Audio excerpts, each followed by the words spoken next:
you know, we all have our dry suits and all our other equipment, but until you actually use it in conditions, you don't really know how it's going to perform.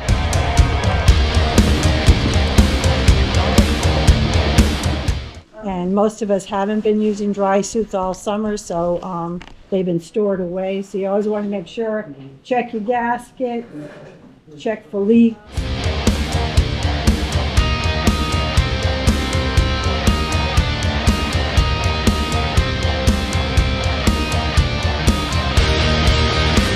When you get in the water and try to maneuver, it's very cumbersome.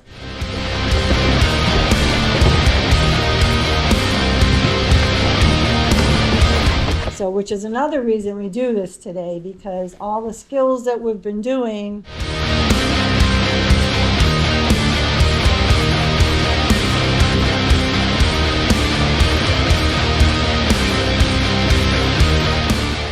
A lot of us, if your hands and feet get cold,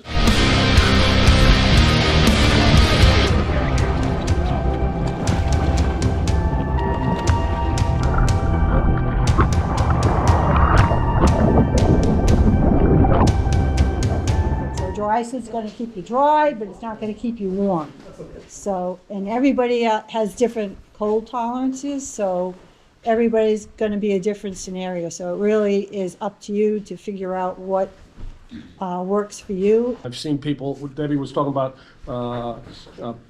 obviously you want to avoid, even under a dry suit, you want to avoid cotton because you'll perspire and cotton will get damp and it'll stay damp. It won't release the moisture. You want polyester fleece, obviously wool is wonderful. I like acrylic when I can find it. But I've seen Tom and Trevia, I think, or somebody else I saw. I've seen some people here, they put on a vest goes a long way. A thin, light vest will go a long way to keep your torso warm. But I've seen people try down vests. Don't do down, because if you fall in the water, that down just compresses down to nothing, and it is offering virtually no insulation. So avoid down. And I say this every year we do this. If you find your hands and feet are getting cold, you really want to, just like you said, you want to really layer up or adequately layer up your torso and your head and your neck. The back of your neck. If your body is not warm, your body is going to shunt blood away from your extremities. Furthest from the heart is where we get cold first. So if you keep the torso, head, and neck warm, nice and toasty, your body will allow blood flow to those extremities.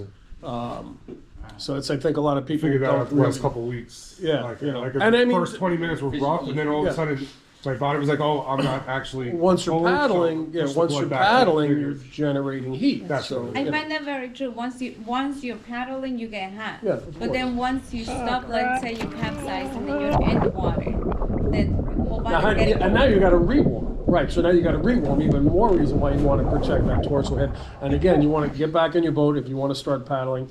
And then people say, well, I'm too hot. If you're too hot, you dip your hands in the water. It's a lot different doing it with all this layers of clothing on, and especially for your hands.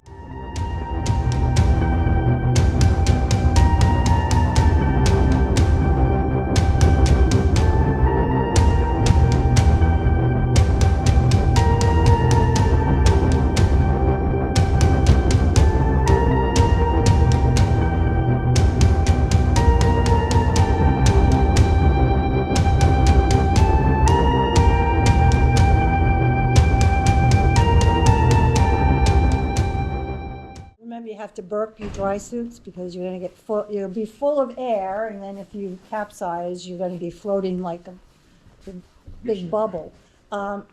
So the best way to burp it is to get into the water up to your shoulders, pull open your neck gasket and let the air come out. So, and remember, Periodically also, because as you sweat and warm up as you're paddling, the air inside expands. So you gotta let it out a little bit. If you paddle. Leave it in there while you're eating lunch. And Yeah, after you know, lunch, let the or water. if you use your relief zipper. Or after when you eat break. yeah, you go and take a leak, and then you got to re-burp your And if you're burping on dry land, if you have the option, do it with your skirt off, because Oh, yeah. Neo's skirt is pretty tight. It can It's get hard to really get the air hard to from the push the air legs out to of the come up, legs yeah. past it to the up, because you're always burping That's here. a good point. You're not burping at the relief zip. You'll have no You would be able to swim, which is why I always definitely have your PFD on, because at least if you lose the ability to swim, the PFD will at least keep you afloat till hopefully someone can rescue you.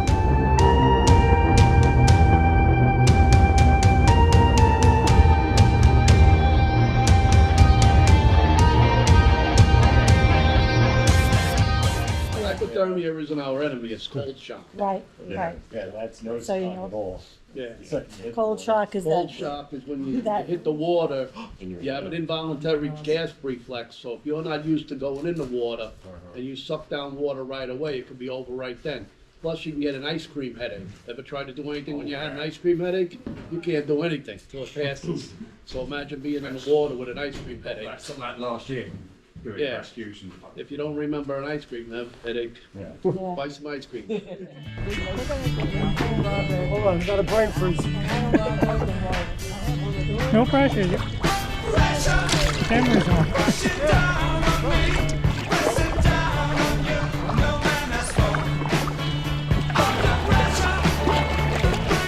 You're not eating those ice cream before you came out.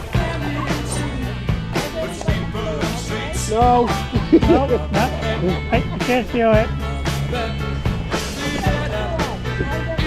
All right, see you. Sit down. All right, I gotta fix these deck lines with these tight. I knew that, but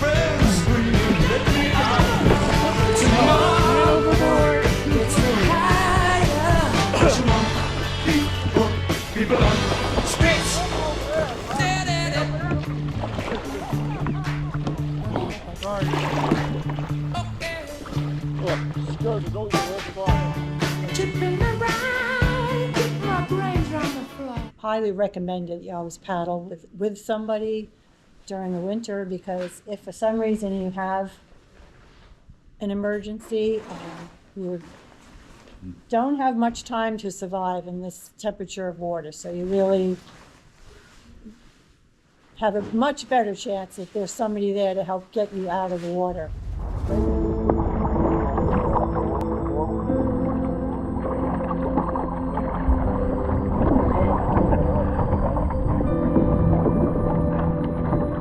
Around my bow. Like four. I didn't know. Tip over. You can edge away from it if you want to make your boat higher. Very good.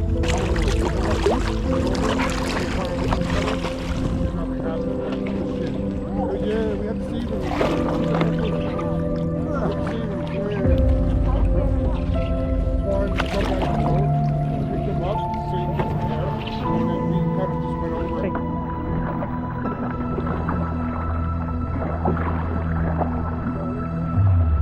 You lost your seat.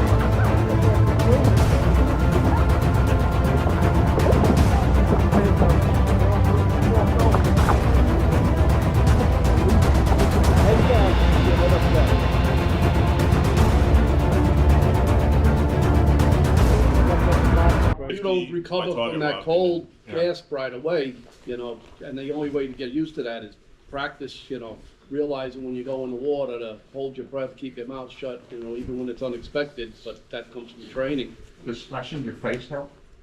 I like to splash my face and my neck before, if I know I'm gonna roll. Yeah. I do that like as a cool down instead of a warm up. Yeah. You know, to Bring bring an the- icebreaker, like Yeah. literally get an rid of the icebreaker. shock. But like if you're just paddling and you go over, and if you go over, you're probably paddling hard because it's probably bad conditions. So Yeah. you're already warmed up because you're bracing And you and might everything already else, and be now you huffing and go puffing. over.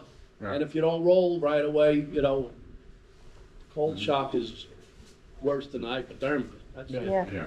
And if you have heart problems, you're gonna know it because your heart gets shocked right away because it starts pumping the blood towards your core.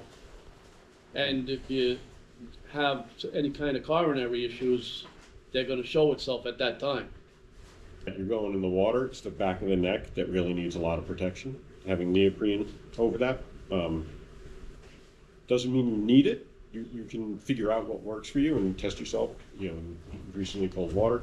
But it makes a huge difference to have coverage of your neck, not just top of your head. Just be aware of the symptoms of hypothermia, and if you're paddling with a group, always be looking out for each other because people sometimes won't say anything. They're starting to feel cold and they don't want to bring attention And to that's a really themselves. good point. Hypothermia while you're paddling. Oh, yeah. You know, people say, yeah, I'm a little cold, but I'm all right, and you're out for an hour or two. They might be colder than you think. Yeah. You know, Starting to slur. That's what it is. Yeah. If you're Look at the slur umbels. right off the bat, they're already going. Or you Looking for notice the that they're umbels. shivering, you're gonna see them Yeah, shivering. chill. it's good to talk because they get quiet too. So, you know, Yeah. Call, the umbles, so people start to stumble, fumble, Yeah. grumble, grumble. mumble, Yeah.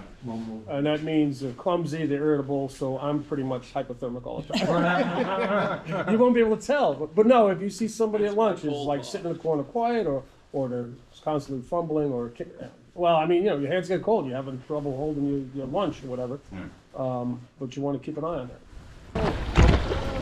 Notice the paddle for stability. 1 foot.